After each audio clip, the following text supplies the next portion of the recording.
around you. Yeah, and I wouldn't be surprised if Jiejie does lean towards something like the Sejuani or Maokai and let FoFo play Jace mid lane to really find that early bully that EDG so desperately rely on when it comes to how they approach these game ones. But it is going to be the Kazakhs lock-in blind by Ning. I'm very surprised by this because there's still so many junglers up and available where I feel like this is a very confident lock-in to say the least. Yeah, it certainly is. The Kazakhs there, and he's got one game on it so far this split, and it was not a win, but clearly it's been working in scrims as EDG. They go for this Xayah Rakan combo for Uzi and Meiko, so looking to spike really hard at level 3 and try and dominate that 2v2.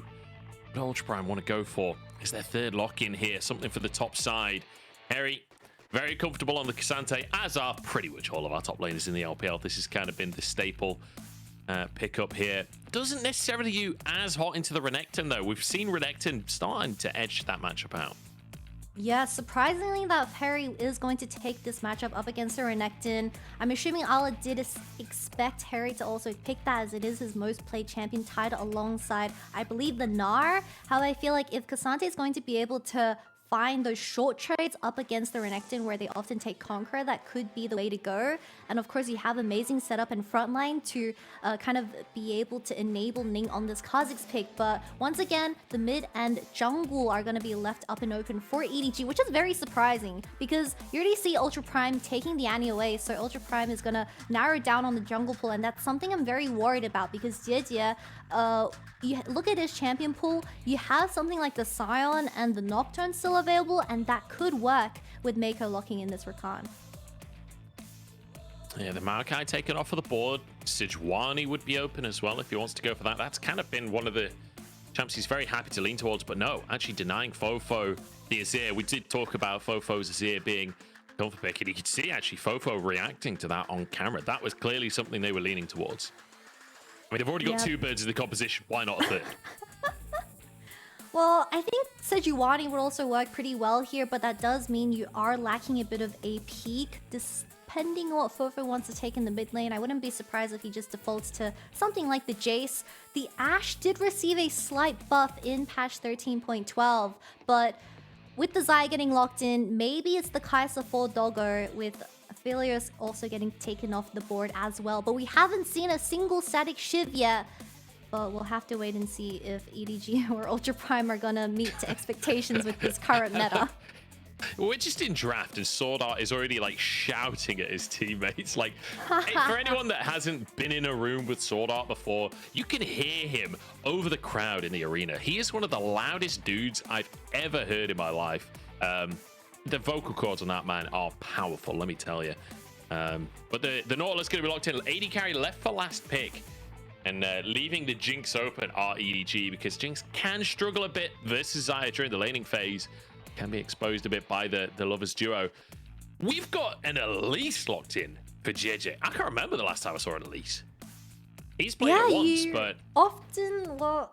Yeah, okay. As expected, I wanted to elaborate on this, sorry, but you often see the Elise getting locked in once Maokai is taken off the board, but you desperately need AP on the team, so that does signify that FoFo is looking for a very powerful AD champion in the mid lane. It is going to be the Tristana for this first game, and probably the Shiv, and it's gonna start really annoying how that lane party works in the mid lane's isolated matchup, as we highlighted that Jiejie has to have room to really look for angles and link up with Meiko to secure that vision control around these major objectives. And EDG's composition for this game one, very aggressive early game, and they just want to look for picks. I really like this from EDG. I feel like they pivoted. They really took their time the second half of this draft. When the Azir got banned, you could see FoFo visually react and be like, huh. I think that was their entire game plan, was go for the scale and go for teamfights late. And instead they go, okay, let's lock in an Elise, let's lock in a Tristana, let's play aggressive and try and dominate early on. Elise Renekton is like a classic combo. You have so much power in that top side. You've got a ton of power in the bottom side as well with the Xayah Rakan. And Tristana is more than happy to follow up on early skirmishes. So I actually really like this. EDG, it may not be a meta composition that they're bringing to the table, but with the strength of Tristana on this patch so far, I'm fully on board. Yeah, really exciting draft to be introducing us to this Ultra Prime series. Like you said, the amount of dive potential is unlimited through this Elise and Renekton, but we also need to talk about Ultra Prime's draft. Relatively standard, we have the Jinx for the late game, we have Cassante and Annie for those huge team fights, but Ning on this Kha'Zix. Both of these junglers are looking to shut each other down early on, but Kha'Zix in particular, he is trying to get that Umbral Glaive as fast as possible and link up with his support as well. We'll see how this one's going to pan out. I'm excited for it, though. Both with a carry in the jungle. Ning versus Jiejie. It's kind of an old school matchup, honestly. Although Jiejie not been in the league quite as long as Ning. Ning kind of taking a break as Jiejie was beginning his career in the LPL. The Elise, though, against that Kha'Zix. Listen to those gyos. Yeah, I'm going to be honest. EDG, pretty significant fan favorite here today. I'll be real, EDG fans and RG fans always show up when it comes to these live crowd events, and their crowds never disappoint the audiences sitting at home. But in this game one, we talked about how EDG, they're a very slow team and they struggle in that early game, but having such aggressive picks for this drop, the Elise, the Renekton, Tristana, they want to be forcing stuff early, but I feel like this comp overall is a bit of a feast or famine, and once you do reach over 30 minutes, it is looking a little bit scary for EDG to kind of continue that trend. Yeah, I think the one thing that worries me as well for EDG is, like you say, it's a bit feast or famine, whereas Ultra Prime, they do have some early presence in their composition without it being so heavily, you know, early game favored that you worry about them late game. Like, they've still got the Jinx in the late game. You've still got Annie and Nautilus to start fights. You've still got the Cassante, which is always going to be a menace no matter when you are in the game. So we'll see how things are going to pan out across the course of this one. Looking towards this bottom lane as well, where EDG chose to leave this Jinx open to perhaps try and find presence during the laning phase down in that bottom lane. We'll see how they do with the Zyra Khan. I'm honestly surprised that Ultra Prime didn't lean towards something like the Kai'Sa, where it's going to be able to match the early aggression, because locking in the Jinx up against EDG's composition, that does signify that you do lose a lot of those early one-item spikes, especially considering that you're up against the Shiv, Tristan, and Elise. So I'm not going to be surprised if Ultra Prime give away a few of these early objectives. The Chompers come out. Good bit of damage here from Ultra Prime in the 2v2. Yeah, fantastic bit of work. Good hook from SwordArt. Great chompers from Doggo. And I feel like this is a bottom lane of, like, Uzi and Meiko are pretty much the forerunner in the conversation for, like, GOATs in their roles within the LPL, with, you know, Ruler trying to contest that with Uzi. And SwordArt and Doggo, who are two players that realistically the expectations coming into the split were fairly low, and they're wanting to prove people wrong. It's a total kind of opposite in terms of, like, big picture expectations for the two bottom lanes. But in terms of the standings and in terms of performance so far, this split is fairly even between the two.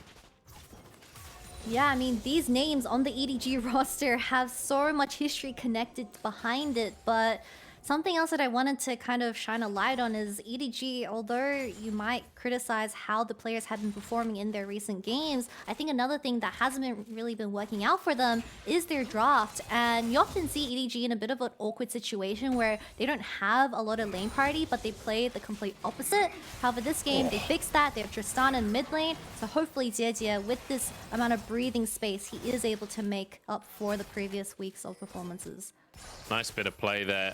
The hook coming out from SwordArt, but Uzi doing a really good job to punish. What you'll notice when Uzi's trading on the Xayah once he's hit level 3, look at the way that he saves his Q. He's like, press W, hitting SwordArt, getting damage down, but the second Doggo steps up to try and auto him, he throws his Q and an auto at Doggo to threaten the potential route. So really, really great play coming out from Uzi. Like, watching the micro out from him when you're looking at the Zyra Khan is always a pleasure to watch. I'm surprised that E didn't root, but we do have the EDG bottom lane resetting, and SwordArt is trying to look for a slight freeze on this bottom side, so that does signify maybe a potential gank from Ning. But Jiejie, he's looking in top side. He certainly is. We said the Elise and the Renekton are a killer combo. Flashes to the cocoon, but it's completely whiffed. Hery trying to get out with his life and still has flash. Ning arrives on the scene. And look, the combo's good if you can get the W into the cocoon, but it was in a minion wave, so almost impossible for Jiejie to get it. Did And you know now flash isolated. either? Ning going forwards, looking for the kill. First blood for Hery, and now Ala in a 1v2. He was trying to turn it around. Hery the target, but he goes down. It's disaster for EDG. The worst possible way to start this game from the Elise, but EDG FoFo, he's going in, but he gets instantly hooked by SwordArt. He's dead. It's going from bad to God. worse. Well, he doesn't die, but he barely makes it out alive. A beautiful counter gank from SwordArt. Both supports roaming towards his mid lane. But we highlighted how EDG's composition, you need to be ahead early, but this Renekton and Elise would fall victim to Ultra Prime. Here we go, Jiejie and Meiko not gonna give up just yet. It's Forge the target. One more also, but the Ignite's It's not enough. Oh no, sub 10 HP and Forge walks out with his life. EDG, so proactive, but everything they do is just bouncing off. Look, an attempt was definitely made, but at the end of the day, execution is what makes the difference. And Jiejie flashing over, trying to look for the point-blank cocoon so Hery couldn't react to it. Unfortunately, overshoots it and misses, while doesn't really respect where Ning potentially could be on the map. Gets half his health instantly deleted by the isolation, and that leaves Ala in a bit of an awkward position as well. A 2-for-0 for Ultra Prime. And EDG's composition, I mean, no flash available for Jiejie, or the entire top side is going to be a very difficult early game.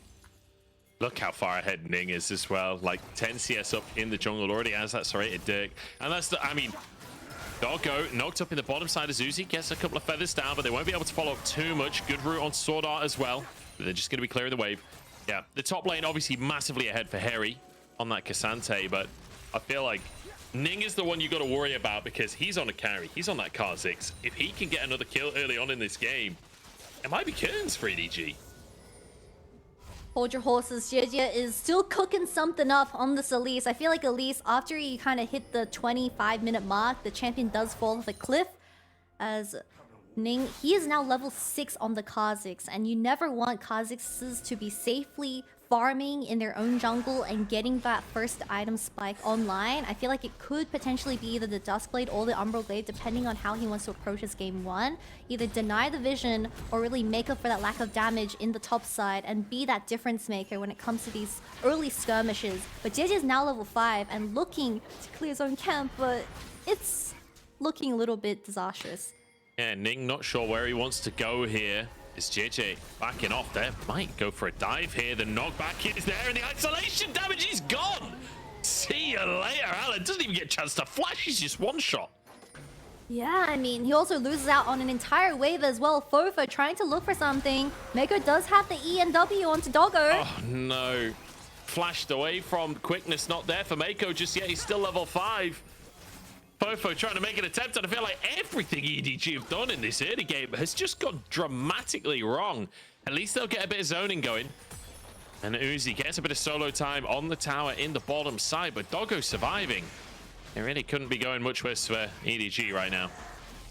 That does deny a lot of the CS for this bottom side though, so Doggo losing out on 2 summoner spells. If Ala never died, this would have been a huge win for EDG to come back on, but because the Renekton fell, it is going to be a Rift Herald being traded over for this first dragon, putting this Jinx slightly behind. But I mean, I feel like Jiejie, he potentially could have been here for that counter dive, but unfortunately, both junglers are a little bit... I wouldn't say Ning is all over the place, because he still executed on it. But he did kind of like walk back and forth, trying to spot out where Jiejie was, trying to look for that solo kill. It is going to be the Umbral Blade first. Jumping from FoFo. Wait a second. Forge just missed his Tibbets, but then FoFo put the bomb on a minion. That was the worst 1v1 I have ever seen in the LPL. Hey, one's an ultimate and one's an E, so it's not that bad for FoFo. He comes out on top. The Tibbers has been burnt. FoFo not low enough with that Vampiric Scepter in his pockets as well, so he's not going to get poked out or bullied out by the full combo of this Annie just quite yet. But Yeah, let's just pretend that never happened and Forge accidentally ulted the minion wave or something. FoFo looking for Forge again here as Tibbers getting some damage down onto FoFo. It's not going to be too much. Like you say, the Vamp Scepter doing a lot of work. Is Meiko trying to get vision. Almost gets one shot by Ning. He's flashed on as well. Just gets 3-shot. Ning is taking over the game. 3 Qs and Meiko's gone, burns the flash as well. Meiko is still sitting on level 5, so this flash is so crucial for EDG to work off. The Rift Herald is now going to get placed in mid lane. I mean, this is an excellent start for Ultra Prime, and Ning definitely stepping up as how much praise we've been kind of putting towards his name. Let's pretend SwordArt didn't just hook a spider lane. But yeah, this game very entertaining to say the least. Yeah, this has been kind of a comedy of errors, to be quite honest, so far. You saw Forge trying to get this stun on Jiejie as he came down, but the W not quite in range, and then, like you say, the hook from SwordArt, bit of a whiff. It happens, it happens. But hey, Ultra Prime with the lead. Ning having a phenomenal game for himself. I mean, Meiko just solo warding out here as that support, no backup whatsoever, and like a little bit disrespectful as well. Yeah, disrespectful and a jump scare, burning the flash as well. I believe he was probably 3 minions of 6, so imagine the amount of potential engage that this Rakan could have had, but unfortunately, this Kha'Zix picking up the Umbral Glaive, he just didn't expect the amount of damage, I suppose. As Ultra Prime, they're more than happy with the game state right now. Oh, they really are. They really are. FoFo gonna be stunned up here. Tibbers comes out. He's trying to bait. He's trying to bait. It's here! And Forge actually survives that. I don't know how. By the skin of his teeth again. He's invincible. Invincible's on another team, but he is very invincible on this Annie. I mean, man lived on 1 HP. Maybe it was the difference between the shield provided from her kit, but a really good bait from Forge, and allows Ning to pick up his 3rd kill of the game. You never want Kha'Zixes to be this far ahead in the early game. And FoFo, I mean, yes, I know that you want to be going in after Forge uses his combo, but you also have to respect that Jiejie is now backing on the map and you have no people hovering you whatsoever. And it's just a really nice kind of exchange from Ultra Prime. So close to FoFo getting that kill, but Forge barely getting out. And again, Ning is just, hey man, look at the Ultra Prime coaching staff. They're over the moon. Oh, this one's going. Baolan taken down, or should I say Meiko. Ning says, get your hands off a Baolan's champion. But Jiejie answers it, finds himself an opportunity. Can they find more though? Because the rocket's in from Doggo, and suddenly it's FoFo being chased down. He tries to turn around, but stunned up by Forge here. The autos are out from Doggo. It's gonna be another one. Double kill for Doggo, and Uzi's alone in the bottom side. EDG is just getting picked apart one by one, and you see it. Meiko dies alone once again, and Jiejie, at least he trades for the shutdown onto Ning, but FoFo W over the wall didn't have that way out. I mean, we get a replay. It was just the it was just the jungle and support synergy. But Kha'Zix is so much stronger than the Elise right now. At least he gets the return kill and secures that. So it does put EDG a little bit back into the game. FoFo jumps over the wall, but giving the reset over to Doggo, and Forge having that stun available just meant 3 for 1 kills as a transaction. And Doggo has a double kill and a blue buff now.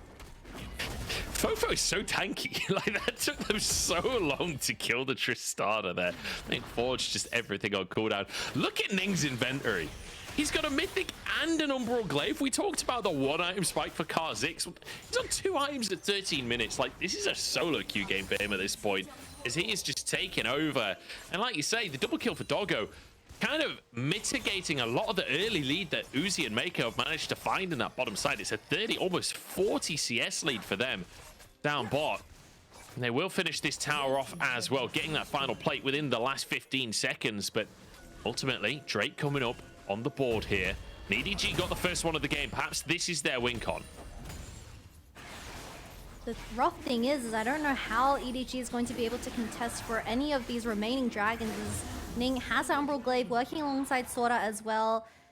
Very hard for Meiko to plant any vision down. You don't even see the Rakan rotating towards the top side and trading vision for the setup for Rift Herald. Perhaps EDG could have traded and get their, well, the entire team rotates there first and then puts this Rift Herald down for FoFo and the Tristana, where they do look for the side lane win con. But unfortunately, I mean, it's very scary to be a lonely Tristan in the side lane, where she does have that shift picked up, but I don't know if you want to be pushing too far up against Ning in the jungle. Yeah, I don't know. It's a scary place to be as Uzi narrowly dodging away from that zap. If that zap hits, he might honestly go down. SwordArt could definitely follow up on it. Hery now pressuring in the top side as well. Gets his demolish proc. He'll be happy with that one. Walks away. He can rinse and repeat that later on. Herald back on the map. An Ultra Prime full vision dominance, as you'd expect, with, like you say, that Umbral Glaive going into play. The value on a one item spike from this Kha'Zix is through the roof, but you have to also consider the game perspective from Jiejie. No vision whatsoever, and you really need to rely on your flashes to really connect that cocoon onto the enemy team from a visionless play like this, but not onto the support of Ultra Prime, as they're gonna place the Rift Herald down. Doggo can look for more after the reset here. EDG need to be careful. Honestly, Jiejie does not know how valuable that cocoon was, because that was SwordArt currently channeling a Hex Splash. Maybe could have looked for a hook into an ultimate off the back of it, but the cocoon stops the Hex Splash, saves the play. Tower still goes down to the Herald, not too surprising on that one. Hery actually should be able to finish off the tier 1 tower here, potentially. He's going to have a bit of solo time in that top side as FoFo went for the reset. Nobody's got a TP available on EDG right. Oh no, FoFo does actually. I don't know if Hery will be able to get there in time to finish the tower off. It was very low from the previous push. Does seem like he is going to stay and finish off this Baron. Not Baron, the There's tower. a lot of people around. Maybe it just dies to minions if FoFo wasn't here, but oh, static shift! No. Whoa, it One just cleared the attack. wave! That's so healthy for the game, right? But like we see for the rest of the team, Ultra Prime, they are hovering towards that bottom side, leaving FoFo isolated in that top side, and I feel like EDG's composition, the Elise is a bit of a peel pick now. You use the cocoon to look for the singular picks or to just kind of play counter for Uzi. Realistically, you want to be hovering FoFo so he's able to step up in the side lane, but we don't see that so far. He is playing for the Zion Rakan. Feels very difficult for EDG to contest space on the map right now. Ultra Prime, like you say, in control. Ning just blasted out those rockets to get a bit of first strike gold for himself. And Meiko, very confident, walking forwards to get some vision here, but immediately will be cleared by SwordArt and Ning. Now Hery, pressuring in the bottom side, will be able to get a demolish proc off, and that's kind of the rinse and repeat strategy for Hery at this point. Just go forward, get a demolish proc, and then walk away. Do that enough times, he'll start to take these side lane towers. Forge gets the one up top. It's all feeling good for Ultra Primers. With that top tier 1 taken down now, they can advance that vision line a little bit deeper. Make it even harder for EDG to contest if Baron gets started. This is what we were talking about, the hover from Jiejie, but the vision set up by Ultra Prime is going to spot this out. I mean, EDG, they have to just come back into this game from individual picks. I don't think they win straight up 5v5s because Hery, once again, an absolute fridge on this Cassante with the lead that he was given. So even Uzi might get soloed in those teamfights if he's not too careful with his positioning. But with the dragon spawning in 1 minute, EDG, they can just look for 2 towers in this top side. I think that's the play, right? FoFo gonna get pushing already, and you can see Uzi's moved up to the top side as well. They're gonna steal away the red buff. What else can they find? Oh, but Ala has been left alone on the bottom side of the map. Ning charging forward, gets the slow down. In comes SwordArt. The knock-up will come through, but the minion wave denies Ning's damage. And even with the rocket across the map from Doggo, Ala walks away with his life. So trade of towers in terms of the tier 1s. Drake not up for another 30 seconds just yet, as EDG still trying to threaten in that top side. I don't think they'll be able to finish the tier 2, but I've been wrong before. Don't have a minion wave just yet. Nobody's actually responding yet from Ultra Prime. Hery now moving over. A lot of engage committed towards Ala on that Renekton in the side lane, but like you said, EDG, they're going to commit to this tier 2 tower on the top side without any response. Ultra Prime a little late to the play, and I feel like this is an overall decent macro play from EDG and lets them come back into the game just a little bit as Ala wasn't caught out.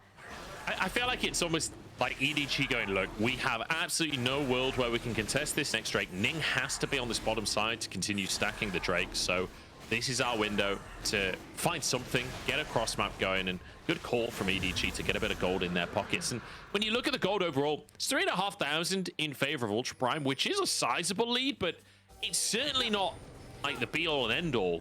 The one concern is you got like Renekton and Elise, notorious for falling off later on into the game. I feel like if EDG do want to fight for this one, they've got to make it happen. And Forge is the target for now. He's going to be in trouble here. Ala uses the Dominus. Flash available if he wants it. He's going to have to back away now. It's Hery now behind enemy lines. Jiejie the targets. They flash on in. EDG need a miracle and Ning's down. It's a huge shutdown into the pocket of Meiko with SwordArt flashing on out. Ala getting one as well as Hery pulls Ala out of the way to get himself to safety. But Meiko follows up Uzi with one. Hery next on the chopping block. And suddenly EDG have made the miracle happen. EDG somehow come back into this game by forcing that team fight in the bottom side. I mean, Doggo just wasn't there. The Jinx was in the mid lane. And with 4 people dead, they're going to be able to wrap up this Baron at 20 minutes. Ultra Prime becoming sub-prime beyond the 20-minute mark. Unfortunately for them, a disastrous sequence of play. Forge overextending, and the rest of the team committing to try and protect him. And it means EDG's play pays dividends. Now with a Baron in pocket, they've evened the gold. Yeah, you have to consider everyone's positioning for this fight. Jinx was just nowhere near, and that is one of your biggest damage sources, but focus in on Ning. I feel like EDG played this team fight really well with just instantly killing this Kha'Zix and deleting him from the fight. And without your Jinx anywhere nearby, then Ultra Prime, they're kind of just left with 3 fridges. And no one was dying, but a really good revival play from EDG, and the game is back in their hands. Oh, another pick. Doggo gets Jiejie. I'm not sure what on earth has just happened there, but Ultra Prime get themselves back on the board here. Gold is almost even in this one. Uzi clearing vision alongside Meiko, who does have to be a little careful. The Q3, a close one from Hery. And now the siege can begin. Doggo with Baron on his side on that Jinx is going to be difficult to deal with. But I will say, the static Shiv alongside Azaya, yeah, they got wave clear. They definitely have wave clear and a lot of siege alongside this Baron now, but Ala more than happy to kind of start pressuring the side lane where Ultra Prime, I mean, giving over this Baron buff over to EDG was such a big mistake. I feel like Ultra Prime is the type of team where they don't struggle in the early game. They often find really successful early games through Ning, but the macro play sometimes does pull them down just a little bit, and a lot of throws are often seen in their series. So have to wait and see, because they still have a lot of scaling ability alongside Doggo, but you need to play with your Jinx and not force a 4v5 yourselves. I think it's worth mentioning that, you know, we talked about the Renekton Elise, not necessarily the greatest in the late game. Double AD carry is, and Renekton can still function as a big old frontline for you. So late game from EDG, while it's not the greatest composition for it, can't be completely counted out, especially with a Kha'Zix on the other side. It's not like Kha'Zix is known for being this insane late game carry, so definitely still avenues available for EDG to keep themselves in this series. 2 Drakes though for Ultra Prime in the next one in 90 seconds time. You know that they're going to be focused on that. You see Ultra Prime securing this mid lane priority and kind of just playing ARAM, as you really don't want to be making those previous mistakes. But I feel like Ala, he desperately relies on that flash cooldown for this up-and-coming team fight. A reason why they found so much success from that previous team fight was because Ala instantly flashed onto Ning, and he wasn't able to find that poke from the evolved W. But EDG regaining that mid lane control and probably going to work towards that dragon and secure themselves a second. Yeah. EDG, they were 5,000 gold down earlier on in this game. Now they are dead even on the scoreboard.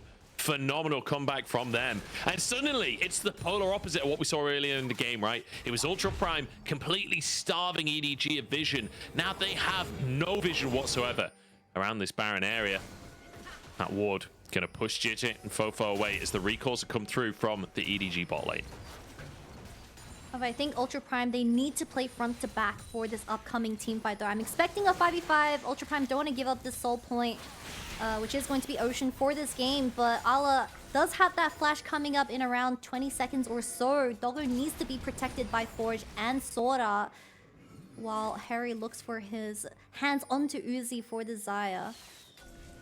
Ala's trying to find a flank here. He's over the wall. Ning clears the vision though, and that's enough to dissuade the potential play. That stack shift doing so much to buy priority in the mid lane for EDG, but Ultra Prime have control of the river for the time being. Ala moving into the rest of the team, and EDG, they're like, hey, let's just run down mid. We got a Tristana. Yeah. We can take these towers real quick, but Ultra Prime sticking to their guns, not committing, and the wave will die to tower. They are going to just secure themselves that mid tower if I guess the minion wave died. They were a bit hesitant on the play, so they're not going to be able to secure the second tier tower. And Ultra Prime, they want to look to kind of cut them off. Here we go, hook from SwordArt as he starts the fight off. Forge just got someone on the top side of the play as well. It's FoFo just about getting out with his life as Ning looks for more. Weird flash from Ning, I have to say. Flash is just to get some rockets out. Doesn't do a whole lot of much as Forge now on the chase. He's getting so much damage out of this Tibbers, honestly. 50 gold to Jiejie, but now Ning on the chase looking for more. Forces a flash. Ala dicing out of the play, but the stun should come out from Forge now. There's one looking for Jiejie as well. That'll be 2 for Ultra Prime. It's a long old play, but they get the Drake and 2 bonus kills. Ultra Prime, they get both the dragon and 2 kills into their pockets, while EDG, you see that hesitancy coming out of this team where they had the double AD carry composition. They had the mid wave pushing in towards that mid lane, but they were too scared to walk up because they didn't know if they wanted to contest for the dragon. Meiko, you don't want to be there. Good little sidestep from Doggo there. It's Meiko. It's gone pretty low. You got to be careful because Doggo's ult's coming up against very shortly. Meiko needs to get out of dodge. We'll be able to use the Zyracon recalls to get out of there. As FoFo leaving that wave for Uzi. He must be close to finishing an item. Let's take another look as SwordArt. I thought it was a bit too much on the engage, but Forge saves the day. Forge instantly pops FoFo and forces him out of the fight. Like you said, this Tibbers was getting so much value, just consistently burning down Jiejie. And one reset into another for Doggo to work off does mean both the top and jungle of EDG fall victim to this without gaining anything on the map. I really feel like EDG could have full centered on that mid tower and at least gain the vision control for this upcoming Baron, which is going to be in 5 seconds, but no flash available for you at least. Is going to be a little bit tough. TP from Hery. Oh, look at this. They really want the fight. It's Hery trying to find his target. They'll at very least brute force EDG out of this portion of the jungle. Forge is waiting in the wings though, and Meiko walks straight into the trap. He wants a little bit more onto Ala too. Forge is doing mega damage this game on the Annie. And that is Baron opened wide for Ultra Prime. What a game from Ultra Prime so far. Jiejie is still alive though. Another hook, another find, another pick. FoFo gets out with his life as Uzi tries to make the heroics happen. Featherstorm cannot save him here, but the flash can. Over the wall. Ultra Prime somehow, Uzi and FoFo get out of their grasp, but the Baron is still taken. I mean, once again, I think Ala is going to be able to pick up this second tier tower. Never mind, he isn't. So we see the same thing happen to EDG twice where they're giving over. Oh, it finally falls down. Sorry, I'm gonna stop molding, but Uzi, having that cleanse available, really nice stun from Forge once again. And there's a reason why Ultra Prime have found their identity. It is through Forge on this Annie. Really nice rocket to spot out where Uzi is. Oh, I thought Ning was gonna find him then. Decides not to go for the solo chase. Doesn't want to overstep himself, and rightly so. I mean, Ultra Prime, if you're in this position, remember, this is a crucial series for playoffs. SwordArt doesn't go for it. The rest of their schedule is tough. They need every win they can get, and now against EDG, they've got them on the ropes. It's only a 3k gold lead, but with Baron in pocket for 2 more minutes, you should believe that Ultra Prime can make it work with Doggo on the Jinx. They need to finish this one off, so playing cautiously is definitely the correct play. You see, Ultra Prime, they're forcing EDG to kind of respond to these side lane plays, but realistically, you want FoFo to be putting that pressure in the side lane where it attracts 2 people of Ultra Prime, but unfortunately, I think at this point in the game, Doggo can just get a tower and start running down and force a numbers advantage fight when it does come to the side lane, with the dragon also spawning in 1 minute. Ocean Soul. EDG, they don't really have the circumstances to contest because Jiejie, no vision to work off whatsoever. Good respect from Ultra Prime as well. They take the tier 2s in mid and bot and they go, okay, time to reset. Drake's up in a minute. That's the real objective here. And head back to base. But I love the attempt here. I love the TPs, the rockets, everything to try and find EDG. But then Meiko, obviously only only thought it was a singular TP. Has no idea that Forge is hidden here. I think Forge really is the man of the hour, as we do have people contesting for this mid wave, but Flash is up and available for this Annie. Once again, we don't have cleanses or QSSs, and Meiko is working towards that Mikhail, but unfortunately not enough gold just quite yet before the dragon fight, so Uzi has to play very carefully with the space. Potentially through picks, but Hery, is he gonna get picked? No way.